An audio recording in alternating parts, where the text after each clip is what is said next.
From the beginning of our church, we always wanted to be clear that we exist to reach people with the gospel of Jesus Christ. We believe, like Paul says, that the gospel is both the power of God for salvation and for his ministry and our ministry, the message of first importance. In response to that call, last year our church stepped out in a historic step of faith in a 2-year discipleship and generosity initiative we called First. We see clearly in Scripture that God gave his first and best for us in his Son, Jesus Christ. So together as a church, we wanted to ask the question, what would it look like for us as Christians to take inventory of our own lives and honestly ask, in my life, is Christ first and best?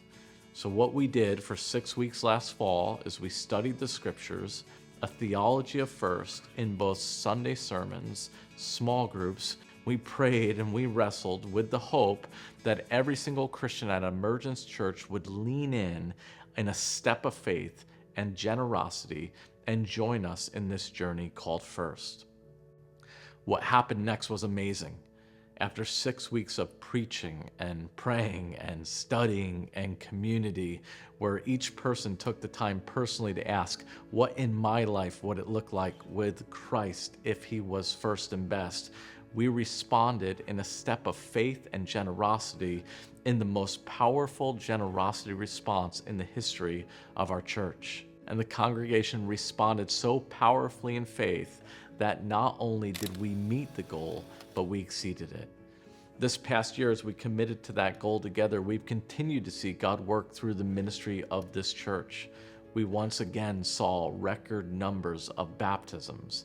In fact, in June, over 112 people were baptized. Of those 112 people baptized, 34 were from our Thursday night service. It's amazing to think that that service did not even exist until last October. And on that day, we got to celebrate 34 new people in the kingdom of heaven attending a service that was in October only a year old. A major focus of First was expansion to build adequate children's space that could support a future 1,200-seat auditorium. Again, this past year, God worked mightily in our youth and children's ministry. In fact, in 2024, we saw 51% growth in our student ministry, which is incredible. And not just in our student ministry. In fact, we saw a 52% growth in our children's ministry that was already at capacity. We as a church are currently making another pivot in order to make space by moving the 3rd grade out of E-Town and over into Suite 300 to join 45th Street, which is currently our 4th and 5th grade ministry, in order to simply alleviate the current massive growth. Now, a year into this first journey, 2 realities are before us. The first is our church continues in a season of unprecedented growth. As I mentioned earlier, one of the steps we took to try to make space was to create a Thursday night service. That service today is healthy and reaching people weekly for Christ. However, it has not solved our attendance issue. Just listen to this reality. Last year, our church at capacity somehow still experienced 20% growth in 2024. Over the last 2 years, the church has seen 58% growth of its Sunday and now Thursday night attendance. Listen, I know that's a lot of numbers, but you have to realize we're not talking about numbers. We're talking about family members, friends, neighbors, people who we love, who are coming to know Christ as you guys invite and share your faith. And there's still people all over North Jersey that we love, and we want to do all we can to make the space for them. And so a year into this first journey, we're confronted with a real situation. We have to make space. One of the things we've said from the beginning of this church is we'll always refuse to put out the no vacancy sign.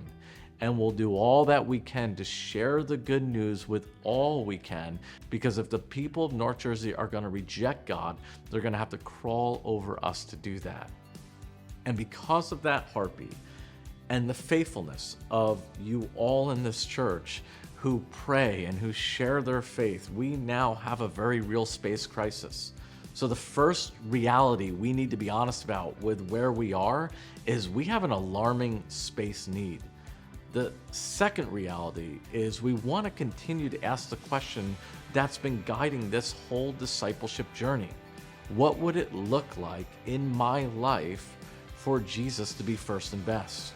We're a year in, and now's the time to ask how this year's changed us, and are we still asking that question? Because the truth is, what first and best looks like is not a one-time question. It's a lifelong discipleship goal. And this is where those two issues have come together.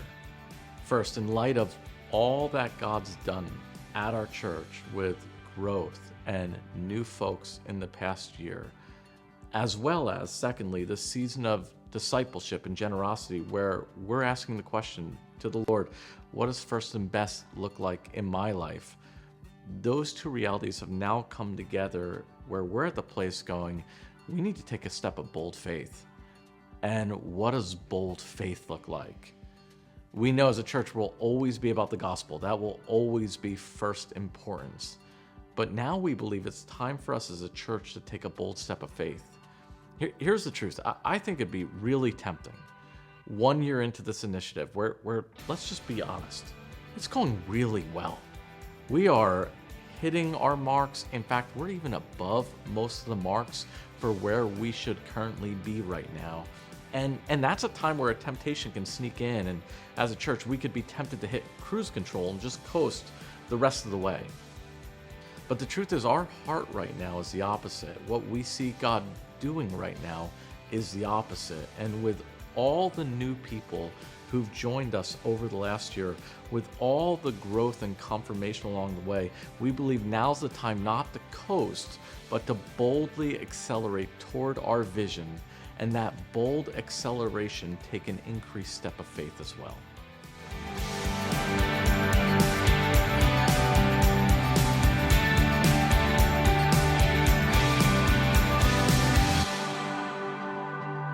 So honestly, that's where we are today.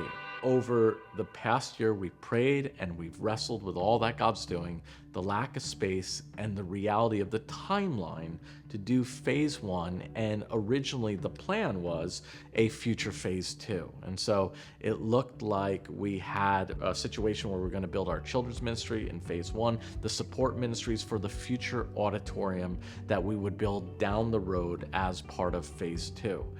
However, with the pain of growth and just honestly the length of that project, potentially those two phases being 6 to 7 years, the leadership of this church felt like the more we looked at the numbers and the reality of what God's doing, the more we asked and prayed and sought wisdom, the more we became convinced that we needed to take a step of bold faith.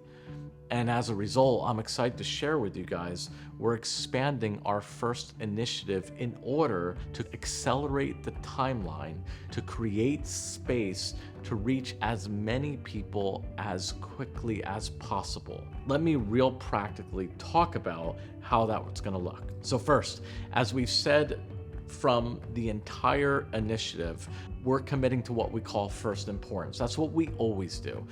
That's our annual budget. That's the main things. That's the preaching of the gospel, the sending of missionaries, the week-to-week functioning, the meeting needs, the operations of the church. That's what makes Emergence Church function, and that number doesn't change one bit. Our annual budget that we projected 2 years ago, we're keeping that exactly the same, even in spite of all the growth and in spite of all God's doing. We want to be really frugal and control as many of our expenses as we can to push as much into expansion as possible. Now, here's where things are going to get a little different.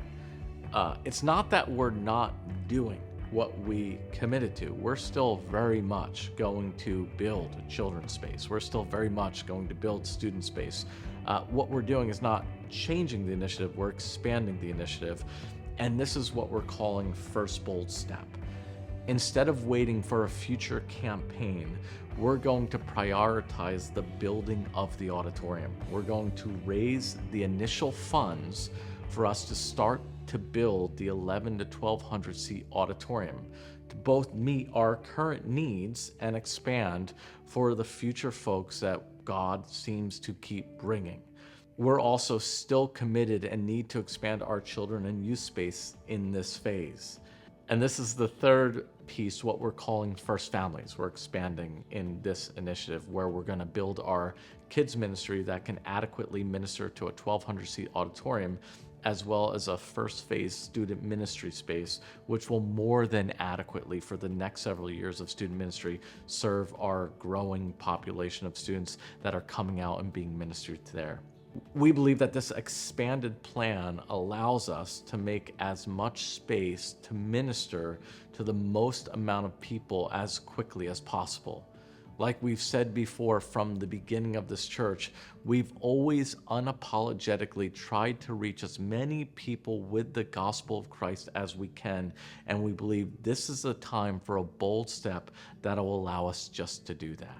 Now, in order to do this, we are in need of both increased faith and increased resources and response. Our goal in First, when we started a year ago, was to raise $13.7 million. We saw the congregation respond with a $14 million commitment last fall, which was incredible. However, the new number we hope to raise over this year, we want to move up in light of the reality of the amount of new givers to our church, new attenders of our church, as well as new folks leaning in with some increased faith, and move the First Initiative goal from $13.7 million to $15 million.